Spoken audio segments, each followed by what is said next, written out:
교과서 236쪽 염상섭의 만세전 같이 한번 보겠습니다. 자, 만세전이라고 하는 제목은 3.1운동을 나타내는데 3.1운동 직전에 우리나라의 어떤 현실을 보여주고 있는 그런 내용이다. 이렇게 보면 되겠습니다. 자, 이 작품은 사실주의 소설 그리고 여로형 소설 여정이 쭉 제시가 되어 있고 그때 당시의 현실을 반영하고 있다. 이렇게 보면 되겠고 사실적이고 비판적인 성격 1910년대 일제강점기 3.1운동 직전 이게 만세 전이 되겠죠. 자, 부산, 김천, 서울로 이어지는 그 공간의 이동이 제시되고 있습니다. 자, 1인칭 주인공 시점이고 근대적 지식인의 눈으로 포착한 식민지 조선의 암담한 현실, 일제강점기 조선인의 비참한 현실이 드러납니다. 자, 여로형 서사 구조를 통해서 근대적 지식인의 현실 인식의 변화, 자각성의 과정을 보여준다. 일제강점기 조선의 현실을 사실적으로 보여준다는 특징을 가지고 있습니다.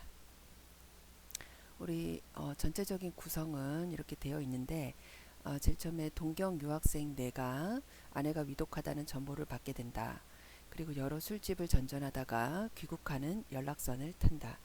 배 안에서 조선인을 멸시하는 일본인을 보고 반감을 품는다. 식민지 조선의 현실을 목도하고 분개하며 구더기가 끓는 묘지와 같은 비참한 현실에 절규한다. 아내가 죽고 얼마 지나지 않아서 동경으로 떠나려고 결심한다. 자, 이렇게 전체적인 내용이 이어집니다. 자, 발단 부분에 동경 유학생 나는 이인화 되겠습니다. 아내가 위독하다는 정보를 받지만 매우 무심한 태도를 보인다. 에서 어떤 너무 사랑하는 그런 부부 관계는 아니라는 걸 우리가 짐작할 수 있습니다. 술집 여급을 만나거나 이발을 하는 등 일상적인 소일을 하며 출발을 서두르지 않는다. 집안의 재촉을 받고서야 마지못해 기말 시험을 포기하고 귀국한다. 자, 위기 부분. 부산으로 향하는 배에서 나는 일본 형사의 감시와 조사를 받고 우리 농민들이 노무자로 팔려가는 현실을 보면서 식민지 조국에 대한 서름과 연민을 느낀다.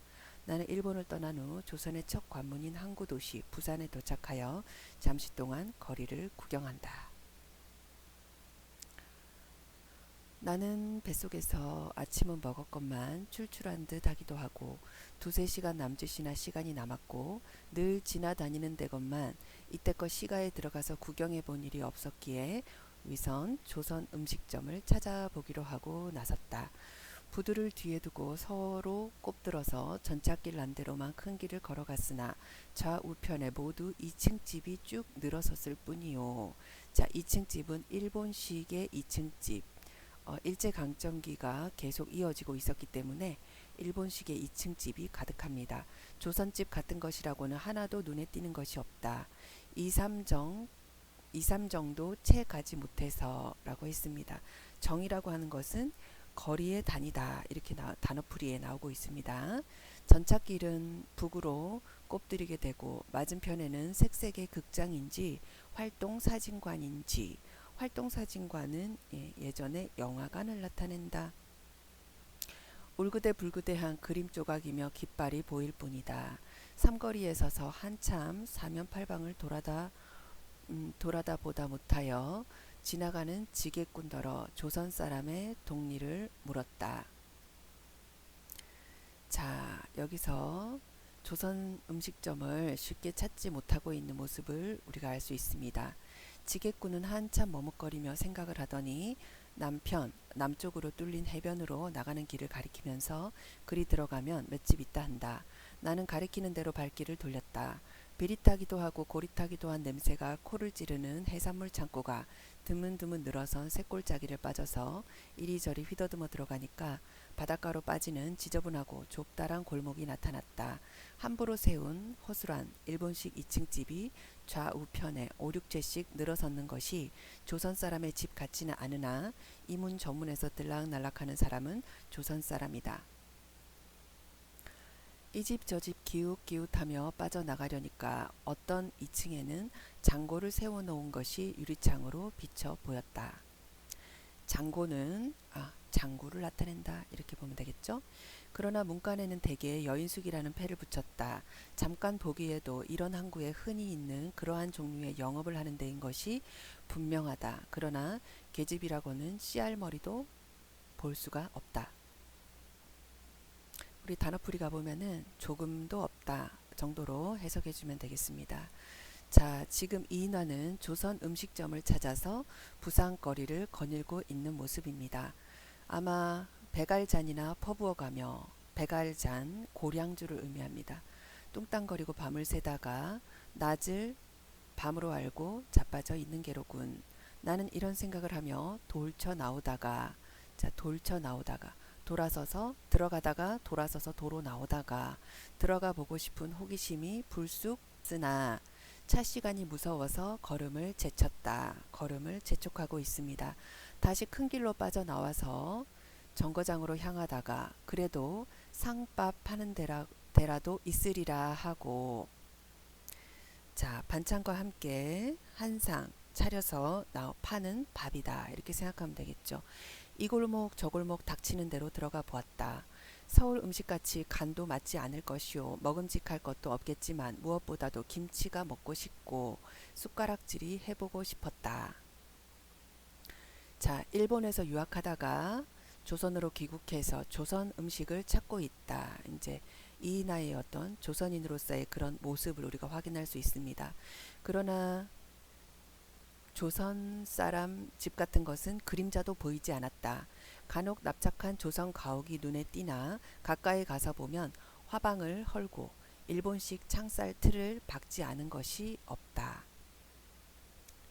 화방은 중방 밑까지 돌을 섞은 흙으로 쌓아 올린 벽이다. 이렇게 해석하도록 하겠습니다. 그러나 우스운 것은 얼마 되지도 않는 시가이지만 큰 길이고 좁은 길이고 거리에 나다니는 사람의 수요로 보면 확실히 조선 사람이 반수 이상인 것이다. 자, 여기서 일제문화 침탈로 인해서 변해버린 부산 거리의 모습에서 괴리감을 느끼고 있는 주인공의 모습을 볼 수가 있습니다. 대체 이 사람들이 밤이 되면 어디로 기어들어가누 하는 생각을 할지 큰 의문이 생기는 동시에 그 불쌍한 흰옷 입은 백성의 운명을 생각해 보지 않을 수가 없다. 이 흰옷 입은 백성은 우리 민족을 의미하는 것이겠죠. 자, 우리 활동 1번을 보면, 자, 이 부분에서 내가 이인화가 의문을 품게 되는 상황을 추측하면서 읽는다라고 되어 있습니다. 그러면 자, 부산거리에서 온전한 조선 가옥의 모습을 찾아보기 어려운데 거리를 다니는 사람 중에 조선 사람이 절반을 넘어서 괴리감을 느끼고 있는 모습입니다. 나의 생각에 조선 사람은 조선 가옥에 살고 일본 사람은 일본 가옥에 살아야 하는데 조선 사람들이 일본 가옥 또는 일본식으로 고친 가옥에서 살아가는 그런 현실을 목격하게 되었습니다. 자, 다시 내용으로 돌아가서 우리 13번째 줄, 몇천 몇백 년 동안 그들의 조상이 근기 있는 노력으로 조금씩 조금씩 다져놓은 이 토지를 다른 사람의 손에 내던지고 시외로 쫓겨나가거나 촌으로 기어들어갈 때 자기 혼자만 떠나가는 것 같고 자기 혼자만 촌으로 기어가는 것 같았을 것이다. 자, 조선의 거리가 변화한 과정에 대해서 나의 안타까운 심정이 드러나고 있습니다. 땅 마직이나 있던 것을 까불려 버리고 집 한 채 지녔던 것이 남아 문서가 이 사람 저 사람 손으로 넘어다니다가 별리에 별리가 늘어서 내놓고, 자, 별리는 남에게 돈을 빌려 쓰고 이제 이자를 치르는 그런 돈을 말하겠죠. 사람이 살려면 이런 꼴도 보고 저런 꼴도 보는 것이지 하며 이것도 내 팔자소관, 타고난 운수로서 어쩔 수 없이 당하는 일이다. 내 팔자소관이라는 안가한 낙천이나 단념으로 대대로 지켜내려오던 고향을 등지고, 안가하다는 것은 값이 싸다. 낙천은 세상과 인생을 즐겁고 좋은 것으로 여긴다. 이렇게 해석하겠습니다. 자, 문 밖으로 나가고 산으로 기어들 뿐이요. 이것이 어떠한 세력에 밀리기 때문이거나 혹은 자기가 견실치 못하거나 자제력과 인내력이 없어서 깝살리고, 자, 재물이나 기회를 흐지부지 다 없애버리고 만 것이라는 생각은 꿈에도 없다. 그리하여 천가구면 천가구에서 한 집쯤 줄었어야 다만 아무개네는 이번에 아무촌으로 이사를 간다네 하며 그야말로 독립집 이야기 삼아 저녁밥 후에 인사 대신으로 주고받을 뿐이요. 어떠한 사정이 어떻게 되어서 한 가구가 주는지 그 내막이야 아무도 모를 것이다. 그뿐 아니라 1000가구에서 한 가구쯤 준대야 남은 999가구에 대하여는 별로 영향이 없을 것이요. 또 한 가구가 줄었는지 늘었는지조차 파년부지 아주 명백하게 드러나 있는 모양을 알지 못한다로 해석하겠습니다. 파년부지로 있는 사람이 대부분일 것이다. 이같이 해 한 집 줄고 두 집 줄며 10집 줄고 100집 주는 동안에 쓰러져가는 집은 헐려 어느 틈에 새 집이 자 조선의 가옥, 단층집, 온돌, 석유 등을 사용하는 조선의 가옥이 점점 일본식의 2층집, 다다미집, 전등이 있는 그런 집으로 변해가는 과정을 지금 설명하고 있습니다. 자, 밑에 문제를 보면은 내가 거리를 걸으면서 관심을 갖고 바라보는 것은 무엇인가? 나는 일본 문화의 영향으로 일본의 거리와 유사하게 변해버린 부산의 거리를 거닐면서 조선 음식점, 조선 가옥을 찾는다. 나는 일본 가옥으로 가득한 부산 거리를 거닐며 식민지 조선의 현실을 확인한다. 자, 조선인들을 보면서 불쌍한 흰옷 입은 백성의 운명을 생각해 본 이유는 무엇일까? 자, 부산거리를 거니는 조선인들의 수는 많은데 그들의 삶의 공간은 일본식 건물이 가득한 도시이다. 자, 조선에 돌아왔지만 조선의 모습을 찾아볼 수 없다는 모순적인 상황을 목격한 나는 조선의 암담한 현실을 인식하고 식민지 조선을 살아가는 조선인에 대해서 생각을 하고 있는 모습이다. 우리 238쪽 단층집은 2층으로 변하며 온돌이 다다미가 되고 석유불이 전등이 된다. 자, 지금 조선의 가옥들이 일본식 가옥으로 변해갔다. 이런 내용이 나오고 있습니다.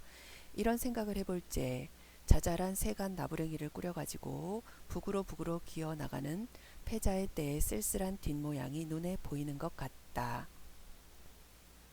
자, 일제강점기 치하에서 자기 집을 잃고 밀려나는 조선 사람들의 모습을 나타내고 있습니다.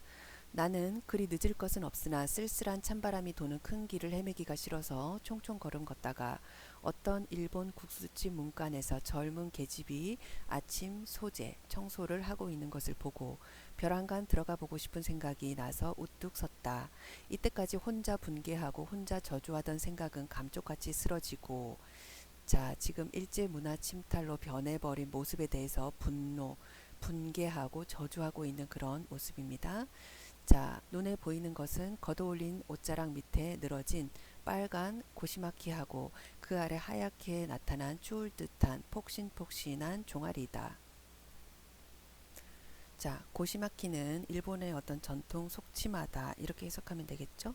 자, 이렇게 뭔가 사회적인 모습의 우리 저 활동 2번을 보면은 내가 거리를 걸으며 분개와 저주를 하는 것은 어떤 대상을 보며 가졌던 생각인지를 상상하며 읽습니다. 이렇게 되어 있는데 자, 식민지와 본래 모습을 잃어버린 부산의 모습을 보면서 일본에 대한 분개, 저주가 있습니다. 그러나 기생처럼 보이는 젊은 여인을 일본 국수집 앞에서 발견하고 그 생각을 감쪽같이 잊어버린다. 이는 일본 유학생인 나가 조선의 암담한 현실을 목격하고 분개하면서도 그의 인식이 피상적인 수준, 그러니까 깊이 있는 인식에 이르지 못하고 겉핥기 수준에 그치고 있음을 보여주는 그런 장면입니다. 들어오세요. 모가지에만 분때가 허옇게 덮개 겹으로 쌓여 붙은 그런 모습. 덮개가 앉은 감숭한 상을 쳐들고 나를 맞았다. 자, 감숭하다는 잔털이 드물게 나서 가무스름하다 이런 뜻이네요. 자, 뒤를 이어서 오십시오 들어오십시오 하고 줄레줄레 나와서 맞아들이는 계집애가 두셋은 되었다. 이러한 조그마한 집에 젊은 계집이 4~5씩이나 있는 것은 물어보지 않아도 알조다, 알만하다. 나는 걸려드나 보다 하는 불안이 있으면서도 더러운 호기심을 가지고 2층으로 올라가서 인도하는 대로 구석방에 들어가서 앉았다. 위선 술을 데우라 하고 간단한 음식을 시키고 앉았으려니까 다른 하녀가 화롯불을 가지고 바꾸어 들어왔다. 화로에 불을 쏟아놓고 화젓가락으로 재를 끌어모으며 앉았던 계집애는 젓가락을 든 손으로 잠깐 쉬며 어디까지 가세요 하고 나를 쳐다본다. 넓은 양 미간이 을크러져서 음침하기도 하고 이맛전이 유난히 넓기 때문에 여무져 보이지는 않으나 그래도 해끄물에 조금 빛깔이 하얀 해끄무레한 예쁘장스러운 상이다. 서울까지. 너는 어디서 왔니? 서울까지예요. 참 서울 구경을 좀 했으면 여기보다 좋겠죠. 자, 자신의 처지에 만족하지 못하고 있는 모습입니다. 묻는 말에는 대답을 안 하고 이런 소리를 한다. 그리 좋을 것은 없어도 여기보다는 좀 낫지. 이때에 음식을 날라 올려왔다. 나는 술에 걸신이 들린 사람처럼 걸신 빌어먹는 귀신이라는 뜻인데 뭔가 배고파서 마구 먹는 그런 모습이겠죠. 몇 잔이나 폭배를 하고 나서 계집애들에게도 권하였다. 별로 사양들도 안 하고 돌려가며 잔을 주고 받는다. 이번에는 다른 계집애가 갈아 들어오는 술병을 들고 들어왔다. 이 계집애도 판을 차리고 화로 앞에 앉는다. 이쁘든 밉든 새 계집애를 앞에다가 놓고 앉아서 술을 먹는 것은 그리 싫을 것은 없지만 너무 염치가 없이 무례하고 뻔뻔하게 구는 데에는 밉살 맞고 불쾌하지 않을 수 없었다. 밉살 맞다. 뭔가 밉살스럽다. 미움받을 만한 그런 행동을 한다. 술 한 잔이라도 얻어 걸린 것보다는 주인에게 한 병이라도 더 팔게 해주는 것이 이 사람들의 공로요. 주인의 따뜻한 웃는 얼굴을 보게 되는 첫째 수단이니까 그리하는 것도 이 사회의 도덕으로는 용서도 할 만한 일이지만 내가 조선 사람이기 때문에 한층 더 마음 놓고 더욱이 체면도 안 차리고 저희 마음대로 휘두르며 서너씩 몰켜 들어와서 넙적넙적 주는 대로 받아먹고 앉았는가 하는 생각을 할제. 자, 여기서 이인하는 일본 국수집에서 일하는 그런 여인들의 무리한 행동에 뭔가 불쾌함을 느끼는 모습을 이 부분에서 표현하고 있습니다. 될 수 있는 대로 계집애들을 업신여기고 조롱하는 태도를 취하려고 대가리에 피도 안 마른 것이 어느 틈에 술을 배웠냐는 등 코미치 정한 지가 며칠도 못 되었으리라는 둥 하며 놀렸다. 그래도 그 중에 화롯불 가져온 계집애는 다른 것들처럼 그렇게 기승스러운 것 같지도 않고 자, 기승스럽다. 억척스럽고 굳세어 좀처럼 굽히지 않으려는 이런 뜻을 가지고 있는 단어입니다. 자, 조용하다는 것보다는 저희들 중에서도 좀 쫄려 지낸다는 듯이 한풀이 죽어서 실없는 소리를 주거니 받거니 하며 떠드는 꼴만 웃으며 가만히 바라보고 앉았다. 자, 이 부분에서 국수집에서 계집애들과 함께 술을 마시고 있는 장면이 제시되어 있습니다. 자, 국수집의 처녀들은 두 패로 나뉘는데 한 무리는 일본에서 건너온 처녀들로서 그리 예쁜 얼굴은 아니다. 그들은 주인을 생각하는 장사 속으로 술을 많이 마시고 음식들을 많이 시킨다. 반면 나중에 합석한 화로를 들고 온 처녀는 일본인 처녀들에게 이상하게도 주눅이 든 모습이다. 나는 처녀들의 단박위 타령을 들으면서 그들에게 말을 건넨다. 자, 단박이 타령은 조선시대 민요로서 담배에 대해 노래한 것이다. 이렇게 설명이 되어 있습니다. 자, 단바구야 단바구야 노이구곤 오대기루네. 자, 단바구는 담배를 뜻하는 말이겠죠. 너의 나라가 어떻길래 뭐 이런 노래네요. 입을 이상하게 뾰족이 내밀었다 방긋 벌렸다 하고 젓가락으로 화롯전을 두들겨가며 장단을 맞춰서 콧노래를 하다가 뚝 그치더니 장단을 맞춰서 콧노래를 하다가 또 그치더니 얘가 제일 잘해요. 우리는 온 지가 3, 4년밖에 안 되었지만 하며 벙벙이 앉아있는 화롯불 가져온 아이를 가리켰다. 응 그래 너는 얼마나 있었길래 말담도 별로 없이 조용히 앉았는 것이 어디로 보아도 건너온 지 얼마 안 되는 숫보기로만 생각하였던 것이 숫보기는 순진하고 어수룩하다. 조선 소리를 잘한다는 것은 정말 의외였다. 자, 화롯불 가져온 아이가 조선에 온 지 얼마 안 된 일본인이라 생각했기 때문에 의외였다라고 생각하고 있습니다. 예서 아주 잘났답니다. 제 어머니가 조선 사람인데요 하며 단박이 타령을 하던 계집이 이때까지 하고 싶던 이야기를 겨우 하게 되었다는 듯이 입이 제게 자, 참을성 모자라 입놀림 가볍게 대신 대답을 하고 나서 그렇지 하며 당자의 얼굴을 들여다보았다. 그 소리가 너무도 커다랗기 때문에 조소하는 것 같이 들렸다. 조소는 비웃었다 이런 뜻이 되겠죠. 1인 아비와 일본 사람 아버지와 조선 사람인 어미를 가졌다는 계집은 히스테리컬하게 얼굴이 주홍빛이 되고 눈초리가 셀룩해졌다. 여기서 자, 조선인 혼혈임이 드러난 것을 달가워하지 않는다. 조선인 혼혈인이라는 이유로 조소와 멸시를 받아왔다. 이런 내용이죠. 그래서 일제강점기 시대에 조선인과 일본인 사이의 어떤 혼혈에 대한 차별적인 태도가 나타나고 조선인 혼혈에 대한 그런 차별적인 태도는 일본이 조선보다 우월하다는 상하의식에서 비롯되었다라고 우리 활동을 생각해 보면 되겠습니다. 자, 어쩐지 조선 사람의 어머니를 가진 것이 앞이 굽는다는 모양이다. 자, 앞이 굽는다는 모양이다는 자신의 약점 때문에 위축된 모습, 조선 혼혈이라는 이유로 뭔가 위축되어 있는 그런 모습입니다.